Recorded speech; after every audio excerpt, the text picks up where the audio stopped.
Alô galera, Vasco e Análise aqui, Marcelo falando. Domingão aí, 6 da tarde em ponto, dia 24. Terminou agora lá no Itaquerão, Corinthians 3, Vasco 1. Não costumo soltar vídeos longos, mas talvez este seja um deles, né? Muita coisa para falar, muito erro, né? E são coisas que eu venho falando aqui há bastante tempo. Quem me acompanha sabe o que eu falo e é reiterado, né? E são os mesmos erros de sempre. E não adianta. Futebol nunca foi sorte. Ou se foi sorte, ficou no passado. Agora, com investimentos, com melhores jogadores, é impossível que um time inferior, com peças inferiores, com técnica inferior, mesmo eu não gostando do Ramon Dias, acho o mesmo esquema usado pelo Rafael Paiva, hoje mostrou aí repertório totalmente diferente, né? Deixando de jogar só por fora, como jogava no Vasco, jogando bastante por dentro e fazendo a defesa do Vasco se abrir, né? Hora para fora, hora para dentro, trocando as peças, e isso aí deixou o Vasco, os jogadores do Vasco, totalmente sem pai nem mãe, né? Mas eu vou começar aqui destrinchando isso, né? Bom, o Vasco começa o jogo já dando chance para o azar, né? Logo no comecinho, um cruzamento para o Romero. Tinham 3 defensores do Vasco e o Romero dá uma puxeta, chame como quiser. A bola foi para fora, já mostrava ali como o Vasco, né, é fraco na questão da bola por alto, na bola pelo alto, e ainda não marcamos o jogador. Sem quem me acompanha aqui, eu sempre falo isso, Vasco não marca o jogador, marca a bola. Então Romero, sozinho, com 3 defensores na área, consegue dar um voleio, uma puxeta e tal. Por sorte a bola não entrou. Daí já se antevia, né, desorganização, lado esquerdo totalmente devassado, né? Foi uma avenida do Piton. Ele entrou com o Leandrinho, depois tirou o Leandrinho, mas calma, eu vou aqui bem devagarzinho, né, destrinchando esse jogo aí. Então o Vasco recuado e sem transição, pegando a bola, sempre jogando para trás. Retomou a bola o Vasco, jogava a bola para trás. Quando você pega a bola, joga a bola para trás, você não tem transição ofensiva, você não consegue fazer o gol na forma que o Vasco se propõe a fazer, né? Entrou com o Leandrinho e com o Puma, né, para jogar aí rapidez nas pontas, e a gente não conseguiu ter essa rapidez aí nas pontas, momento algum, né? O Corinthians sempre marcando mais forte que o Vasco, e o Vasco, quando retomava a bola, não conseguia fazer a saída rápida, e aí matava todo o esquema do Vasco, né? Com o Paê trotando em campo. Mas vamos continuar aqui, né? Novo cruzamento para a área, né? Outra vez o atacante do Corinthians leva vantagem sobre o João Vitor, né, que não é bom por cima. Mais uma vez essa bola foi por cima, mas já denotando aí, né, falha na marcação, incompetência da zaga, incompetência do sistema defensivo, tanto dando novamente o cruzamento e novamente o jogador do Corinthians cabeceando sozinho entre 2 jogadores do Vasco, né? Leandrinho perdendo bolas, né? Perde uma bola, se desenrola a jogada, córner, gol do gigante do Corinthians, né? Mais uma vez aí, 3 caras subiram, um deles cabeceou a bola, 3 caras do Corinthians, e o Vasco colocou o Piton para marcar o gigante do Corinthians, né? Então, se você mais ou menos organizado, se você estudou o Corinthians, córner, cruzamento, que dá para acertar isso, bota pelo menos o Verratti para marcar, que é o nosso maior jogador. E aí bota o Piton, que sempre não cabeceia bem, sempre fica vendido, e os caras insistem em botar e não estudar o outro time. Tem um gigante, vai jogar, sobe para córner, vão marcar com o nosso maior jogador. Poderia ser o João Vitor ou então o Verratti, mas não com o Piton, né? Sendo aqui friso, Léo e João Vitor negações na bola aérea, Maicon mais ou menos, né? E a gente sofria aí o primeiro gol nessa jogada de cruzamento. no desenrolar de uma bola perdida do Leandrinho, né? Gol do Corinthians num córner. Seguindo aí, mas antes de falar especificamente, o Vasco seguia sem raça, sem tesão, sem culhões, né? Sem marcar forte, sem perde e ganha, tudo que a gente sempre fala aqui, né? Espaçado, sem marcar, às vezes acontece de ganhar, ganhamos o Forte Bahia em casa, né? Depois quase deixamos de eles empatarem, mas é a 7ª derrota seguida do Vasco, ou 6ª, não vou lembrar agora, e quando você está desorganizado, com jogadores espaçados, marcando fraco, sem marcar forte, você vai perder os jogos. É o que eu digo, é a intensidade, né? A regularidade do time. Cadê a intensidade? Não tem. E eu tenho aí os criadores Payet e depois o Coutinho sem intensidade, né? Como tem o Garro aí, depois entrou o Coronado, né? O Romero é muito dispar, né? É muito dispar o Corinthians com o Vasco, jogadores do Corinthians com jogadores do Vasco. E você vê aí, de cara, se percebe a janela bem feita, a segunda janela bem feita pelo Corinthians e a nossa segunda janela mal feita, um desastre pelo Pedrinho, né?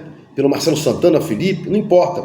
E de cara, né? Ia falar isso mais lá no final, estou colocando para agora. Garro custou 40 milhões e a gente gasta 20, a metade, com Maxime e com Jean Davis, né? Para você ver o nível de incompetência da gente, né? Bom, seguindo aqui,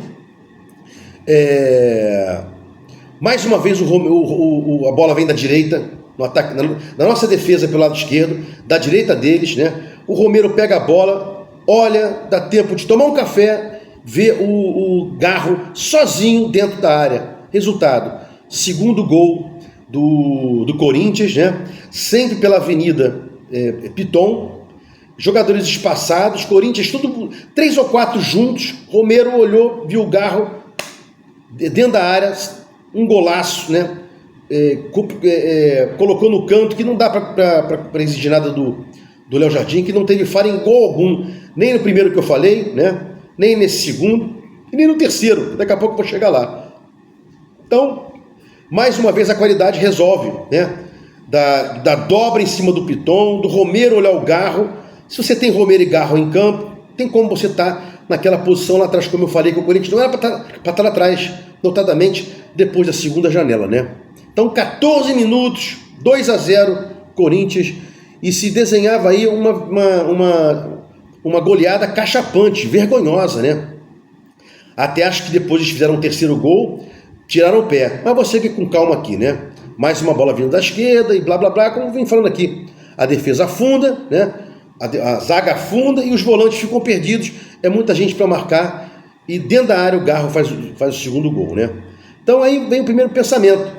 A culpa é só do Paiva. Já falei aqui. Também é do Paiva, mas também da janela dos jogadores que foram dados para o Paiva trabalhar. Além de ter vários problemas, já falei aqui, quem me acompanha, gosta do Rafael Paiva, tem ideias boas, entende de futebol, mas no Vasco está deixando muito a desejar, com vários problemas aí ao longo do tempo. E eu já expliquei aqui nos vídeos para trás, desse vídeo aqui vou focar só no jogo, né? Então, Vasco com jogadores medíocres, né? Levando bola entre as pernas, levando o Carioca chama de ovinho, né? Horrível. Na Globo, os comentaristas dizendo time de um jogo só. Assim, né? Assim acontecia o jogo. E o vascaíno aqui, como eu, como todo torcedor aí, 25 milhões no Brasil e no mundo, tentando um milagre, né? Rezando aí, pensando, mas futebol é lugar que não vai ter milagre. Quem milagre vai à igreja, vai a algum lugar, mas dentro de campo não tem milagre, é competência contra incompetência, né? E aí, com 30 minutos, ele tira o PH, que saiu machucado, e o Leandrinho, né, que já havia perdido a bola que originou o primeiro gol do Corinthians, e colocou o Maicon e o Emerson, né? E aí empurra o João Vitor para a lateral direita e bota o Emerson aí na esquerda, no lugar do Leandrinho, né? E olha que o Paiva tinha falado no começo do jogo, não, o Vasco está bem preparado psicologicamente, é importante estarmos preparados psicologicamente. Nada, da boca para fora. Levamos um gol, time perdido, levamos o segundo, time perdido, e depois veio o terceiro, irmão. Em momento algum o Vasco teve capacidade para reagir, para pensar nada. Foi um mulão de jogadores, né? Mal treinados, mal escalados, mal posicionados, né? E isso aí é o técnico. Não tem como aqui chegar e ficar mantendo, né, esse argumento. Gosto do trabalho dele, mas perdeu a mão com o Vasco, né? Bom, e eu falei isso no vídeo mais cedo. O Vasco tinha contratado um psiquiatra, né, para ficar no lugar da psicóloga que foi pro Flamengo, para tratar da parte anímica do Vasco, da cabeça, blá blá, um coach disso, daquilo, e não adiantou em momento algum, né? Voltando para cá, a lateral esquerda do Vasco continua sendo uma mãe, né? E o Corinthians sempre ganhando a primeira e a segunda bola não tinha jeito. Vasco espaçado e sem marcar forte, né? E o técnico sem capacidade, sem competência para resolver isso. Eu sempre falo aqui, né? Não é falar mal do técnico sem conhecimento de causa, né? Vem dizendo, time não está compacto, buraco no meio de campo, não marca forte. Isso é o técnico, não tem como chegar, inclusive no meu caso, dizer que eu gostava do trabalho dele, né? Mas não estou gostando mais, vejo qualidades dele, entende futebol, mas não está conseguindo mais colocar no time do Vasco, né? Bom, Couto e Jair entram, né, e saem Paê e Verratti, e o Vasco tenta se compactar mais. Já estava 3-0, né? Primeiro gol, a gente falou aqui, foi de cabeça do gigante lá. Depois, o segundo gol do Garro dentro da área, e depois o gol do Garro fora da área, em jogadas similares, né? Não sei até se eu passei batido o terceiro gol, mas estou comentando nele aqui agora. Já estava 3-0 nessa situação aí, quando ele tenta arrumar o time, né? Então, os 3 gols, os dois últimos foram jogadas trabalhadas e o primeiro gol de córner, né? Então, você vê o Vasco sofrendo na entrada da área e pela esquerda, por onde o Corinthians, esquerda do seu ataque, direita do seu ataque, esquerda da nossa defesa. E depois, no segundo tempo, o Corinthians foi muito pela esquerda, na direita da nossa defesa, né? Bom, seguindo aqui, o Vasco conseguiu uma transição para o Emerson, né? E tal. E o Couto tentou ajudar o Emerson, né? Chegando na área. O Emerson consegue uma transição, chega na linha de fundo, cruza para a área, mas quem está lá? Coutinho com 4 ou 5 jogadores do Corinthians, então é muito difícil. Nem transição a gente tem, quanto mais uma transição rápida, quando o Emerson consegue pegar, fazer uma boa jogada, né? Uma cabeçada de jogadores do Corinthians contra um jogador sozinho, né? Lamentável. Bom, seguindo aqui, o Corinthians continua marcando forte, o Vasco não consegue jogar, né? E o Vasco sem mudar o mesmo esquema. Mais uma cabeçada do Corinthians, mais uma bola que quase que entra, né? O Vasco não ganhou uma bola aérea e o Corinthians abusava de ter bolas perdidas por cima, né? E o Vasco sequer, com os zagueiros, eles subiam, sequer os caras subiam. Isso não é lamentável, né? Os jogadores estavam perdidos, né? E olha que quem me acompanha aqui, eu quase não falo muito isso, mas hoje o Cocão fez muita falta. O Cocão fez muita falta no jogo de hoje, né? O Corinthians saiu errado, o Vasco pegou uma bola, né? Com o Jair, mas não tem jeito. É aquele jogador lento que não vai dar aquela contrapartida, não tem como. Botou o Jair, dá para dar aquela segurada, e a gente continua sem aquela transição. Coutinho jogando como se fosse um volante, um segundo volante, né? Muito longe da área, ainda sem preparo físico, sem disposição, sem raça, sem aquela técnica que a gente lembra dele, sem tática alguma. Porque quando você bota um cara para criar e ele vem criar lá na volância, fica complicado demais, né? Bom, Coutinho mal, muito mal, errando passes, né? E o Pumas tinha chutado 3 ou 4 vezes no primeiro tempo, né? Um dos poucos que tentaram alguma coisa. E no segundo tempo ele consegue fazer um gol aí, né? Pega a bola, joga ela para dentro, chuta, falha do goleiro. Mas pelo menos tentou alguma coisa, né? Chutou pro gol. O Vasco 3-1 não era tão ridículo assim, né?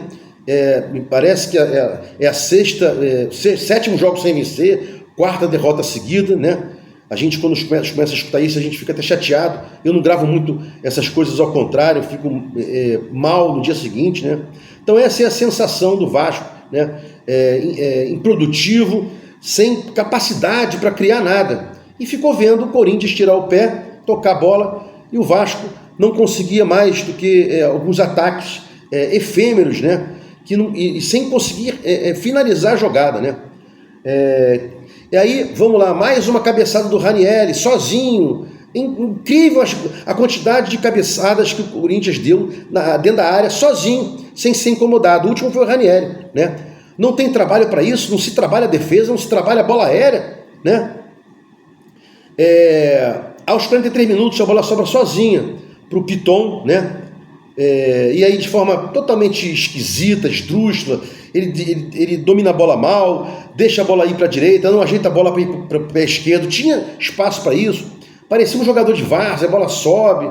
Já tinha acontecido isso do Hugo Moura ter perdido um gol contra o Internacional no jogo anterior. Nossos jogadores não têm aquela competência, né? Não estão preparados para fazer gol, não querem fazer gols, né? E aí, como eu sempre falei aqui, Coutinho quase como um volante. Quando os caras têm, a gente tem Coutinho, Payet, um em cada um em cada tempo, Verratti que saiu no primeiro tempo, e os caras têm Garro, Coronado, Romero. É muita gente boa, né, cara? Inclusive até agora um volante canhoto que apareceu lá, né? E a gente não consegue mostrar jogador bom pro mundo, né? Não sei só porque a gente não tem, ou se fica trazendo Maximes, Jean Davis da vida que atrapalham a base subir, né? Então, o Garro aí, uma assistência e 2 gols. Melhor cara, né?